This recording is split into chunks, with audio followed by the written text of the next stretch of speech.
Is artificial intelligence ruining network? With today's special guest, Melissa Llarena. Today's episode is brought to you by the bestseller ChatGPT Profits. This book is the missing instruction manual to get you up and running with ChatGPT in a matter of minutes. As a special gift, you can get it absolutely free at artificialintelligencepod.com/gift or at the link right below this episode. Make sure to grab your copy before it goes back up to full price.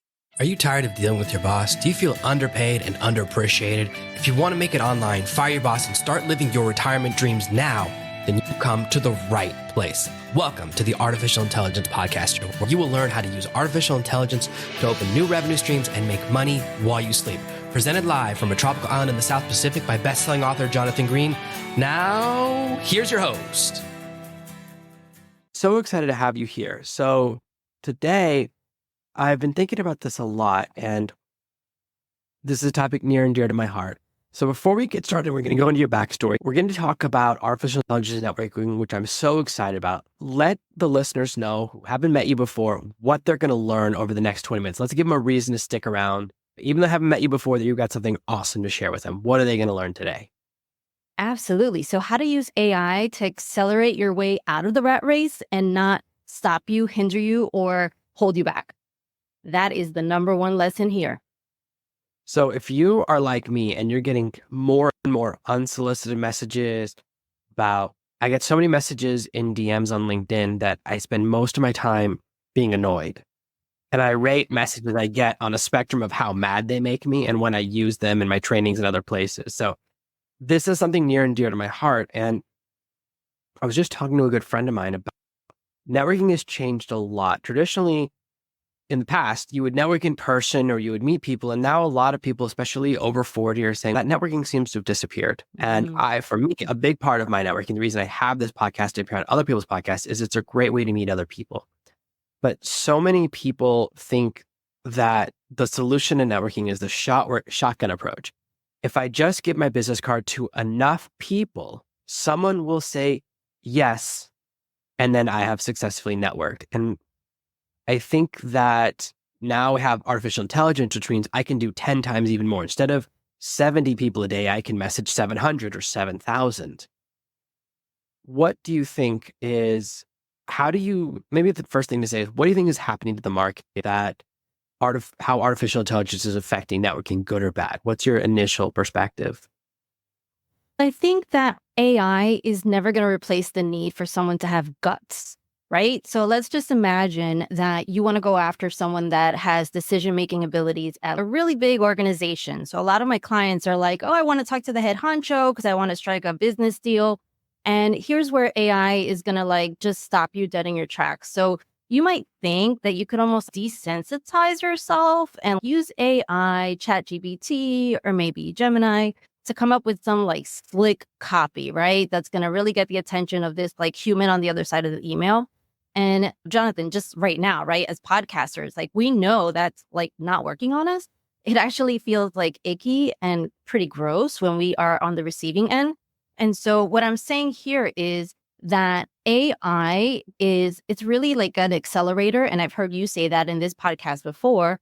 And this is what I tell my clients. I'm just it's not a replacement for personality. It's not a replacement for guts either. So I'll give you a very specific example. Let's just imagine that you want to approach someone and they're the decision maker. What's going to get you to actually hit send? So AI might have that language for you, but at the end of the day, you yourself deep inside, you're going to know that it wasn't even your words. So are you going to keep up that play that we have out there? You're not. And that's what then makes you more nervous, more hesitant, feeling like it's awkward and feeling like it's fleazy and all of the above.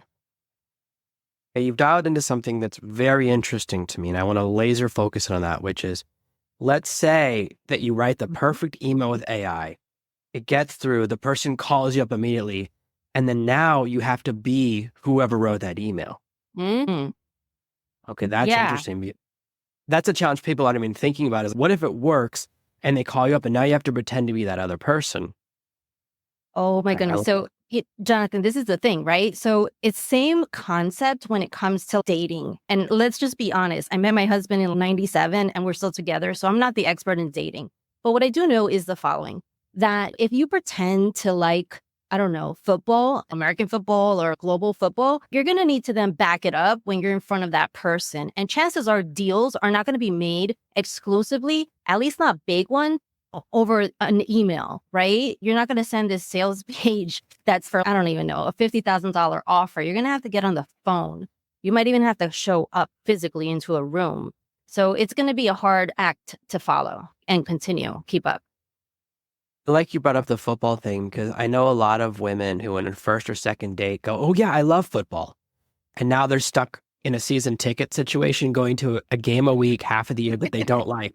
That I know so many women this has happened to, where like, you should have just said early on, go to the game with your buddies.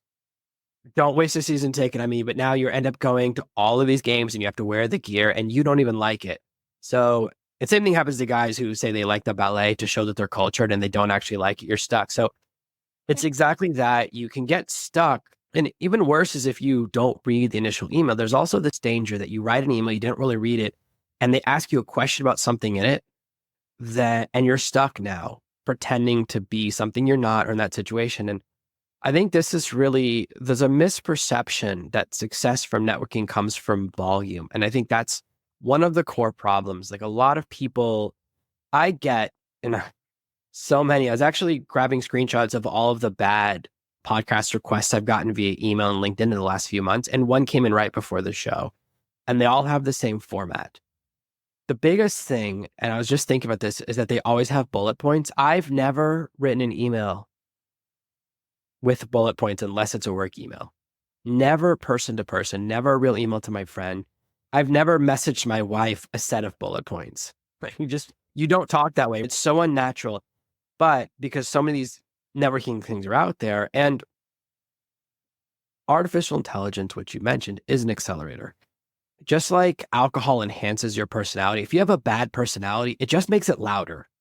It doesn't make it better. So whoever you are, you just become a bigger version of that. And even it's not a solution to bad in-person networking. A lot of people, when I went to networking events way back in 2010, the dark ages, I would pay attention to all the people that I didn't like. And I would say, what did they do that I didn't like? And there were certain things people would do. And the biggest one is the shotgun approach. We would go to an event and someone had gone early and put their business card on every single table. And that told me that their business card was worthless. Like the message to me is if you give everyone your business card, then it doesn't mean anything to you. It's not special. And I don't want you to give me something that's not special. If you only give one person your business card, then I'm going to call it. It increases the likelihood. So that's one of the early lessons I learned. And there's this approach that's very formulaic. I mostly get this. I get this a little bit on my website. Oh, we have a really great idea for someone who would give value. Let us advertise our product on your website. I'm like, how would that help me or my customers? And the other one is, but way more often I get it about the podcast. And it's always, we want to be on your show because your listeners will love our story, and they always have, it's always filled with the same lies, which is, oh, I listened to your podcast. My favorite episode is whichever episode you released this week. It's always the most recent episode. Every once in a while, someone will write last week's episode, but it's never been more than that. And then they'll say, the worst is when they copy and paste like job title from LinkedIn, which is always too long. So it's not accurate. It's not how anyone talks. And then they say, oh, I just thought who would be the perfect guest for your show. And I realized it's my boss. Nobody has ever listened to their boss on a podcast unless they have to. Nobody does that outside of work hours. You go home and you want to hear your boss's voice more. I can't imagine that. I can't think of anything worse. Yeah. You know what I miss when I get home from work? It's more of my boss's voice. It's literally the thing that everyone wants to hear less of. That's true. One of my employees told me they were listening to my podcast. I'd be like, something's going on here. If you're not asking for a raise at the end of this conversation, I don't know where this is going, because there's the only reason is to butter me up. And it's still, you don't need to do that. But I always get these messages and it's a mass production. Now, there is a value with AI. The good use of AI is that you can take your email and say, make this interesting, make this better. But the core mistake, if you're writing a message that doesn't work, sending a bad message to more people or a louder message to people is counterintuitive. It burns that bridge where the person now has a negative opinion of you. Yeah. So the most important thing to me, it's really simple. Like I have a bunch of policies as a podcast host that no one ever pays attention to. I don't take bookings through agencies. I never take people who don't reach out themselves. And I reach out to most of my people. You didn't reach out to me. I reached out to you because I had an idea. I said, Mm. oh, this lady has a very specific perspective that I'm looking for. Most people who reach out to me are not, they don't fit any of my past guests. They're not in that spectrum. A lot of people that don't have any perspective on AI, they don't use AI, or they haven't paid any attention. They're just mass shooting. And it's then my audience isn't a good benefit for. It's not just that it's a bad episode for me. It's also not going to benefit you because you're going to get a bunch of people who are only interested in artificial intelligence, which is not your area of expertise. So you've wasted an hour or 30 minutes of your time, depending which show you're on. So this whole process, if you have the wrong person, it doesn't matter if AI writes a really good message. And the core that works, it's that thing that this is the approach I always use. If I want someone to my show, I say, hey, I want to share your message with my audience. That's interesting to you. If I just say, hey, I want a free hour of your time, that's no longer interesting because that's taking instead of giving. So the core secret here is to give someone a reason to have you on their show that's of value. Let me ask you a question because you work with a lot of people, helping them with networking. Every single person tells me the same lie. I wonder if this one's familiar to you. They always say, I'm going to promote your show on my social media platform. Every single guest says that to me. And I say, no, you don't have to say that. I've seen your Instagram. You've never promoted a show before. This is not when you're suddenly going to do it. Nobody does it because it would be so boring. If it's just 50 pictures of you in a Zoom screen on different podcasts, that would kill your feed. No one does that. And that's fine. You don't have to say that, right? But people always feel the need to say that as a way to get on the show, but then they never do it. So I always wonder, what's a better way from your experience? What's a better approach to take where you can just say what you'll actually do instead of what you think I want to hear? That's a wonderful question, Jonathan, because I was just talking to my 13-year-old son about the values in my company. And so one is integrity. And so when I think about the promises that we put out there, so when I think about my clients, for example, and let's say they say, okay, if you partner with me, then I'm going to talk about you during every single press meetup. Let's just imagine that's like a promise you put out there, right? If you don't actually make good on your promises, then there's consequences that are not just related to that one person. You're going to develop a reputation. Here's the other idea. As a podcaster myself, to answer directly your question, when I think about whether someone is going to help me in some way by sharing a podcast episode, by sharing their testimonial on my website, for example, what's really important is that it's the intention. And I love this concept because a lot of what we're talking about to this point is about getting someone's attention. And the reality is when it comes to networking from a genuine perspective, 100% if you're trying to network with any organization that is led by a female, for sure, it's the intention. Like we can sniff BS like no one's business, right? From a female perspective, I speak on my own behalf. But at the end of the day, if you authentically are interviewing someone, you're sharing their story on your platform, and the intention in terms of the way that you got that guest and the way that you're letting them shine on your podcast and the way that you yourself intend to share the podcast episode with your newsletter, that intention, at least for me, has worked like 100% hit rate. What does that mean? So when I've been on podcasts, as an example, Mom Shine was a podcast I was on recently. I had the podcast interview and she gave me the creative assets as an example. And here I am, the guest. And for me, like from point one, right? So I didn't use AI to get the attention of that podcast host. Like I used my personality, which I don't think AI really gets just right. I've even argued with AI. I'm like, keep my tone.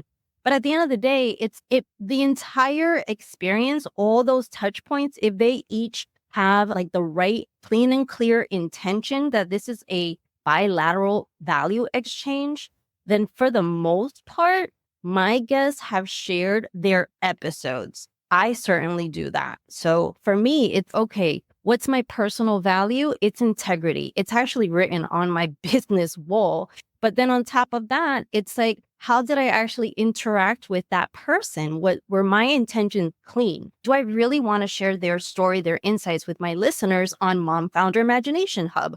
Or is it just because they're a fancy person? And I've had a lot of fancy people on my podcast. And every single person, whether it was Gary Vaynerchuk, Beth Comstock, every single person, my intention was clean and clear. And that's the reason why, and this was before AI, as far as my usage of it, my intention was clear and it distinguished me from all those like copy and paste generic, just like whatever sort of messages that now exists in LinkedIn inboxes. So I think this is really good. We've talked a lot about the ways people are misusing AI, but I also want to give them positive advice about some of the good ways to use it. One of the ways that I use it is I'll use it for research. So if there's a particular person that I want on a show, I can use AI and say, find all the different podcasts this person's been on. Especially if the episodes are on YouTube, which they usually are, the AI can then grab the transcripts of all of those and I'll say, oh, show me all the questions that get asked all the time that this person's already answered, because I want to ask something they haven't been asked before. And if there's ever a question where they got really mad and walked off a show, I want to know that too, so I don't ask that. We've all seen there's certain actors, don't ask about a certain movie. I don't want to make that mistake, mess up the show. All of that is where it's really useful. And what you can also do is practice conversations. So if you're reaching out to someone, you haven't talked to them before, I've never talked to her, you can do practice conversations or practice questions so that you get a little bit warmed up. There's some really good uses there, so that in the preparation phase, it could be absolutely useful. So I certainly do that. If I have a guest on the show and they send me a copy of their book, I'll have the AI read the book and then give me 10 to 20 potential questions. And I'll look at those and see which one is the most interesting. So those late night shows, some of them have 300 people in the back end that are like pre-interviewing guests, reading books, and giving the host those questions. So the AI fills in that role for me, which allows me to give the guest a better experience. Because the same thing for me when I'm a guest, I think, what experience do I want?